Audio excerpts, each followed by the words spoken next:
नमस्कार दोस्तों, स्वागत है आप सभी का आपके अपने चैनल द गोलू भाई म्यूजिक में। दोस्तों, आज हम बात करने वाले हैं एक ऐसे वीडियो पर जिसे हमारा व्यापारिक संबंध भी है, हम उससे सामान भी खरीदते हैं, साथ में उससे लड़ाई का भी हमारा वास्ता है।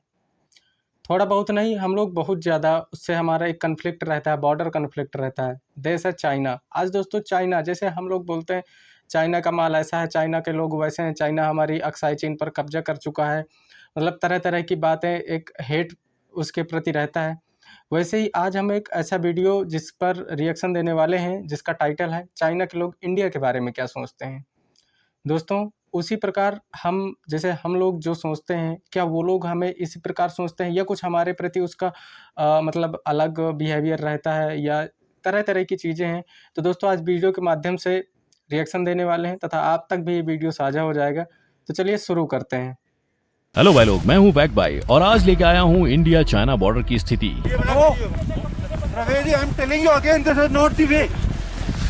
पर अब ये सुनो, चाइनीज हिस्टोरियन वैंग वेंगू ने एक इंटरव्यू में कहा कि एंशियंट चाइनीज लोग भारत को पश्चिमी स्वर्ग माना करते थे। That they actually looked upon India as a Western heaven. That's a Tianxia by itself. It's a heaven by itself. तो अब ऐसा क्या हुआ कि चाइनीज राज्यकर्ताओं के दिल में दुश्मनी इस कदर पनप उठी कि उसी जन्नत को आज वो जहन्नुम में बदलने निकले हैं। हालांकि हर चाइनीज इंडिया का दुश्मन नहीं है। जब वर्ल्ड फेमस जैकी चैन से इंडिया के बारे में पूछा गया तो वो कुछ ऐसा बोले। The human country in the world, 2.5 billion. We should join together. यानी इंडिया चाइना के पॉपुलेशन एक हुई तो हम दुनिया पर राज करेंगे। पर जिस जनता के एक होने की बात जैकी चैन कर रहे हैं, उन्हें सिर्फ इंडिया की आंखें ही बाती हैं, क्योंकि जैसे ही उनसे ये सवाल किया गया कि क्या वो इंडियन को एज लाइफ पार्टनर चुनेंगे, उन्होंने कहा नो वे। पर चाइनीज यही नहीं रुके हैं। अब वहाँ के किन लोगों ने इंडिया के बारे में क्या कहा, वो क्या सोचते हैं और वो सोच आई कहाँ से, जानने के लिए चलिए शुरू करते हैं। Number 1, politicians. चाइनीज एम्बेसडर एची सुन एक कॉन्फ्रेंस में कहते हैं कि भारत और चाइना एक दूसरे के काफी महत्वपूर्ण पड़ोसी हैं। अगर भारत और चाइना की आबादी मिला दें तो वो दुनिया की आबादी का 1/3 हिस्सा है। बेसिकली हम चाहें तो मिलकर पूरी दुनिया पे राज भी कर सकते हैं। पर ये सब दोगलापन है। द टेलीग्राफ न्यूज़पेपर के अनुसार चाइना ने इंडिया के अंडर आने वाले 1000 स्क्वायर किलोमीटर एरिया पे 2020 से कब्जा करके रखा है। मतलब एक तरफ दोस्ती का हाथ बढ़ाना और दूसरी तरफ उसी हाथ से दोस्त का गला घोंटना। चाइना इसी चालबाजी से चूकता नहीं है और उन्हें लगता है कि इंडिया और चाइना साथ में काम करके पूरी दुनिया की इकोनॉमिक और जियोपॉलिटिकल इश्यूज भी सॉल्व कर सकते हैं। पर इंडिया के साथ मिलके जियोपॉलिटिकल इश्यूज सॉल्व करने की इच्छा जताने वाला चाइना जियोपॉलिटिकली इंडिया के लिए फांसी का फंदा बना रहा है। कैसे? इसे देखिए। ये है Chinese strategy, string of pearl. ये चाइना की एक ऐसी स्ट्रेटजी है जिसमें आप देख सकते हो कैसे चाइना ने दूसरे देशों में अपने मिलिट्री बेस क्रिएट किए हैं, जिससे कि इंडिया को चारों तरफ से घेरा जा सके। लेकिन इन सारी टेढ़ी चालों के बावजूद चाइना को लगता है कि उसकी चालाकी इंडिया को समझ नहीं आती। तभी तो वैंग वी जैसे पॉलिटिशियन की सीनाजोरी देखो, जिन्होंने कहा कि इंडिया और चाइना को एक दूसरे से बिल्कुल भी धोखा नहीं है, बल्कि हम एक दूसरे को तरक्की करने की अपॉर्चुनिटीज देते हैं। अब इन्होंने हमें अपॉर्चुनिटी कब दी वो भगवान जाने, पर इन्होंने एप्स के नाम पे इंडिया से डेटा चुराने की जिस अपॉर्चुनिटी का फायदा उठाया था, वो इंडियन गवर्नमेंट ने 2021 में 118 चाइनीज एप्स बंद करके खत्म कर दी। अब देखा जाए तो बाकी पॉलिटिशियंस बस इंडिया की जुबानी तारीफ करते हैं, पर शी जिनपिंग तो सीधा मोदी के साथ जमीन पे बैठ गए थे। पर इससे ये बिल्कुल मत समझना कि सिर्फ मोदी ही इनके दोस्त हैं, क्योंकि ये नजारा भी काफी रोमांटिक लग रहा है। नवाज शरीफ चाइना की गोद में हमेशा जो बैठा रहता भिखारी बन के कटोरा लिए हुए। Number 2, artist. नमस्ते, चायो। देखा जैकी चैन इंडिया की कितनी रिस्पेक्ट करते हैं, और ये कोई दिखावा नहीं, क्योंकि जब उनसे पूछा गया कि उनकी इंडिया चाइना रिलेशन पे क्या राय है, तो उन्होंने ये जवाब दिया, India yoga, Chinese kung fu together.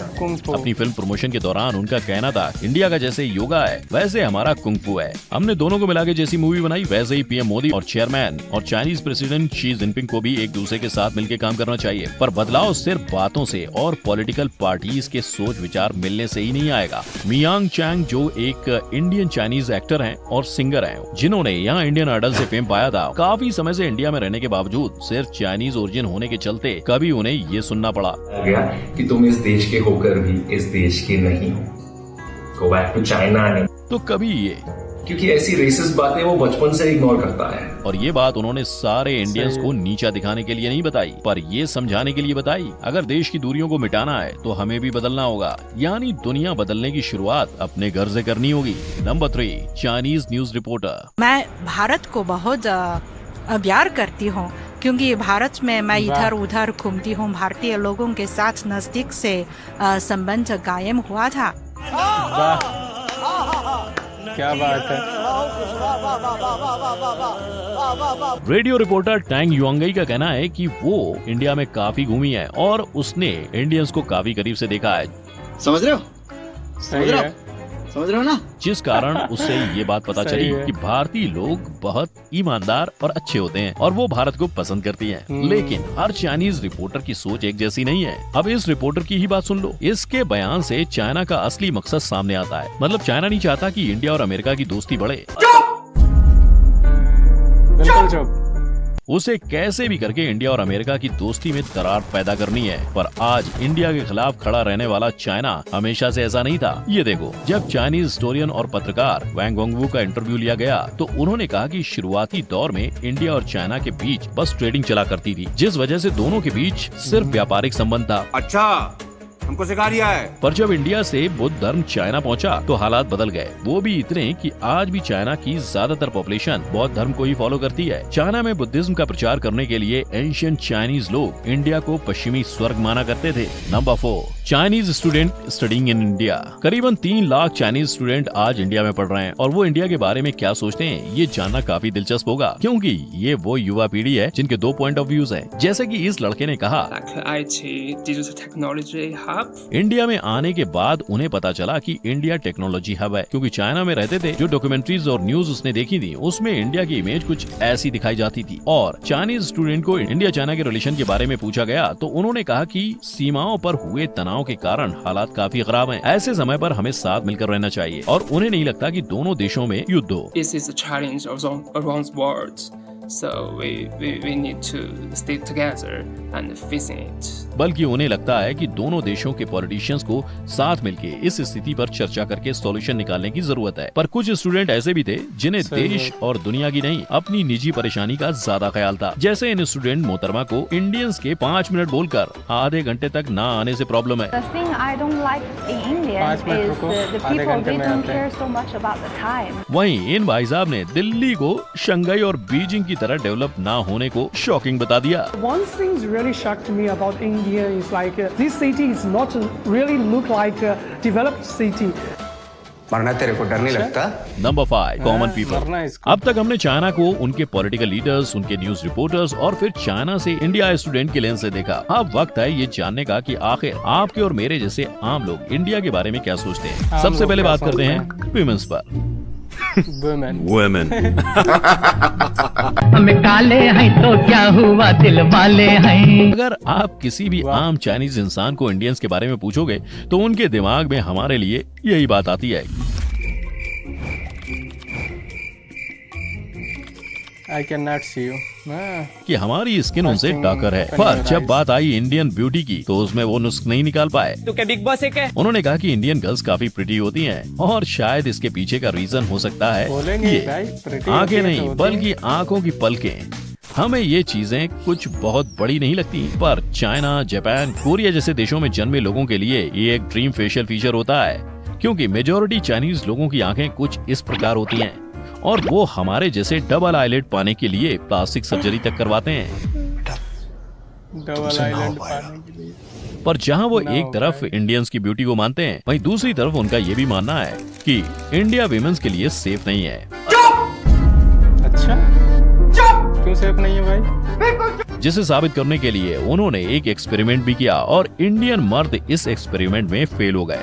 अब सोचने वाली बात है, अगर रास्ते से आने जाने वाले सारे आदमी, लड़की क्या किसी भी फॉरेन मर्द को ऐसे घूरेंगे तो उसको भी कितना अनसेफ लगेगा। बॉलीवुड। अगर आप किसी भी चाइनीज को बॉलीवुड मूवी के बारे में पूछोगे तो वो पहला आंसर यही देगा, 3 इडियट्स। क्या बात? शायद उनको बॉलीवुड की पहचान 3 इडियट्स से ही हुई है, पर सिर्फ 3 इडियट्स ही नहीं, दंगल और सीक्रेट सुपरस्टार जैसी मूवीज ने तो वहाँ छप्पर फाड़ कमाई की है। जहाँ इंडिया में दंगल का बॉक्स ऑफिस कलेक्शन 538 करोड़ था, वहीं चाइना में उसका कलेक्शन था 1400 करोड़, 3 गुना ज्यादा पैसा। 3 गुना? पैसा ही पैसा होगा। और अगर आप सीक्रेट सुपरस्टार के बारे में सुनोगे तो शायद आप अपना करियर छोड़ छाड़ के मूवी बनाने लग जाओगे, क्योंकि उसकी इंडिया में बॉक्स ऑफिस कलेक्शन थी 81 करोड़ और चाइना में जाके उसने सीधा किया इसका 10 गुना 810 करोड़। ऊपर वाला जब भी देता छप्पर फाड़ के। अब इससे तो ये बात जाहिर है कि चीनियों को भी बॉलीवुड अच्छा लगता है, जिससे आपके मन में सवाल आया होगा कि चाइनीज लोगों को बॉलीवुड की मूवीज देखना इतना क्यों पसंद है। वेल, क्योंकि बॉलीवुड अब फिक्शनल नहीं, रियल लाइफ प्रॉब्लम्स और रियलिटी से जुड़ी कहानी को अपनी मूवीज में दर्शाता है। जैसे अक्षय कुमार की टॉयलेट एक प्रेम कथा, जिसने औरतों को होने वाली प्रॉब्लम्स बताई, और 3 इडियट्स, जिसमें स्टूडेंट का स्ट्रगल है। चाइना के आम लोग भी शायद ये प्रॉब्लम्स रोजमर्रा की जिंदगी में फेस करते हैं और इन प्रॉब्लम से रिलेट करने की वजह से ही उन्हें बॉलीवुड पसंद आता है। Language and skills. अब आते हैं इस बात पे कि आखिर चाइनीज लोग हमारी भाषा के बारे में क्या सोचते हैं। तो सबसे पहले तो ये सुनो। मतलब चाइनीज लोग कहते हैं कि जब हम इंग्लिश बोलते हैं तो हमारे मदर टंग का काफी इफेक्ट हमारे एक्सेंट में आ जाता है। You must have heard this quote, you just have to be right once. Yeah, so I was right once. पर इस बात पे फैक्ट भाई चीनियों को सिर्फ इतना बताना चाहेगा कि हम लोग कम से कम इंग्लिश बोल तो लेते हैं। My name is Wendy. और क्या इनकी ये इंग्लिश भी कोई इंग्लिश है? खैर, हमारी इंग्लिश इन्हें कैसी भी लगे, पर जब बात इंडियंस के मैथ, साइंस एंड इंजीनियरिंग की आती है तो चाइनीज लोगों का मानना है कि हम उसमें काफी होशियार हैं। 就是印度很多从事工科行业的嘛，因为我也学。 क्यों हिला डाला ना। Dirty India. और जहां इन्हें इंडियंस की कोई अच्छाई दिखती है, वहीं इंडियंस की अच्छाई पर पर्दा डालने के लिए चाइनीज मीडिया लग जाती है। जैसे चाइनीज मीडिया हमेशा इंडियंस को गरीब और गंदगी भरा दिखाती है और ये खुद वहां के लोग कहते हैं। पर अगर मीडिया की बात को साइड में कर दें तो कई चाइनीज इंडियंस को डर्टी ही समझते हैं और इसकी वजह है इंडियंस का हाथ से खाना खाना। चीनियों के लिए हाथ से खाना खाना हाइजीन का लक्षण नहीं है, शायद इसीलिए क्योंकि वो चॉपस्टिक से खाना खाते हैं। अब इन्हें कौन समझाए, बिरयानी के चॉपस्टिक से खाओगे? तो ये थी चाइनीज लोगों की मेड इन चाइना सोच। इससे आपको तो पता चल ही गया होगा कि वो हमारे बारे में क्या सोचते हैं। पर अगर आपको जानना है कि हमारा दूसरा पड़ोसी जो हमारे साथ हमेशा झगड़ता रहता है, उस देश की पाकिस्तानी जनता हमारे बारे में क्या सोचती है, तो आई बटन पर क्लिक करें। वीडियो पसंद आया तो लाइक, शेयर और ऐसे ही और वीडियोस देखते रहने के लिए चैनल को सब्सक्राइब करें। मिलते हैं नए वीडियो में। जय हिंद। जरूर करें। ये थी वीडियो। बाकी वैसे ही ये सब, हाँ मानते हैं चाइना बहुत डेवलप है अपने आप ने, उसने मेड इन चाइना। एक्चुअली इनका जो हमारा कन्फ्लिक्ट है ना, वो बहुत लंबे टाइम से है, माओ जेडोंग के टाइम से। जब माओ जेडोंग थे तभी टाइम से उन्होंने कम्युनिस्टवाद का ये जो बढ़ावा देकर वहाँ चीज़ें हड़पना शुरू की। जैसे तिब्बत पहले कब्जा किया, फिर अक्साई चीन पर कब्जा किया, कुछ समय तक सिक्किम पर सिक्किम पर नज़र थी। अरुणाचल प्रदेश पर भी काफ़ी घुसपैठी हुई, लेकिन हमारे बहादुर जो जवान हैं, जो सेना पर लगे हुए हैं, उनकी वजह से उसको काफ़ी मतलब मशक्क़त करनी पड़ती है घुसने के लिए। तो दोस्तों कहीं ना कहीं चाइना मतलब एक दोगलापन दिखाता है ना अपने पीछे। बाकी जैसा भी हो, जो वीडियो का फैक्ट था, वो लोग क्या सोचते हैं, जैसा हम लोग सोचते हैं, ऐसा हर देश में होता है। दूसरे देश के लिए सब कोई ऐसा ही सोचता है। बाकी वीडियो कैसा लगा कमेंट करके ज़रूर बताएं। तो मिलते हैं एक ऐसे ही वीडियो के साथ, तब तक के लिए नमस्कार, जय हिंद।